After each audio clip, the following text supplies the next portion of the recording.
कैसी माँ हो आप भाभी? अपने बच्चों पर बिल्कुल भी ध्यान नहीं देती। यही सब सिखा रही हो उसे। खुद से फुर्सत मिले तो इस पर ध्यान दे। देखो कैसे पटर पटर जुबान चलने लगी है इसकी। इसे भी अपनी तरह ही बनाएगी। बिल्कुल भी संस्कार नहीं दिए, खुद की माँ की तरह। मेरी माँ ने संस्कार नहीं दिए, इतना आसानी से कह दिया इन लोगों ने। थोड़ा सा दिमाग तो लगाया होता कि जब मैं अपने माँ बाप के घर थी तब मैं किसी की माँ नहीं थी, तब मैं एक बेटी थी। तो भला माँ बनने की शिक्षा कहाँ से देती मेरी माँ? मन ही मन जे सोचती, लोगों के ताने सुन रही थी मनोरमा। बात इतनी सी थी कि उसकी 10 वर्षीय बेटी दानी ने उसकी दादी को जवाब दे दिया था। दरअसल दानी बाहर के कमरे में बैठकर पढ़ रही थी। वहीं उसकी दादी और चाचा कमरे में बैठे टीवी देख रहे थे। उसी समय दादी को पानी पीने की इच्छा हुई, जो उनके कमरे में ही टेबल पर रखा हुआ था, जिसे वे खुद उठाकर ले सकती थी या फिर उनके बेटे उठाकर दे सकते थे। लेकिन उसके लिए भी उन्होंने दानी को आवाज़ लगाई। दानी किचन में से पानी का गिलास लेकर आई तो टेबल पर पानी रखा देखकर बोली कि पानी तो यही रखा हुआ था, फालतू ही मुझे होमवर्क करते हुए परेशान कर दिया।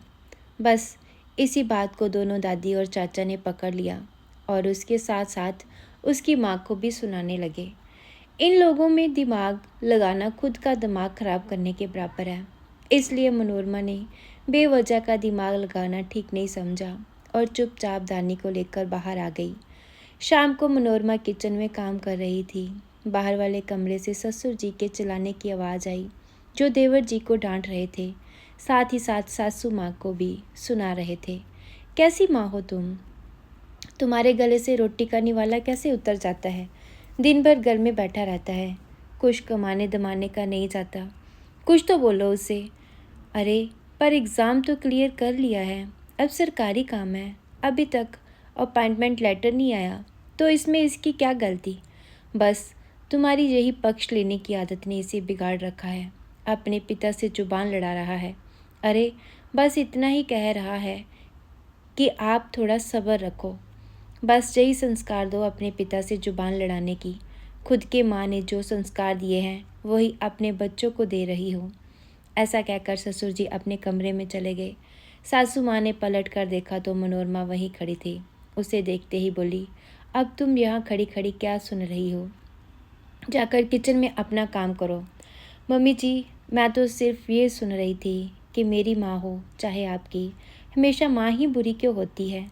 चाहे आप सुनाओ चाहे कोई और, हमेशा माँ को ही बुरा बताया जाता है।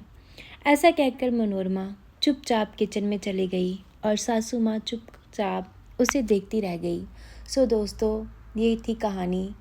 क्या आपको भी यही लगता है कि हर बात पर, बच्चों की हर बात पर माँ को ही सुनाया जाता है?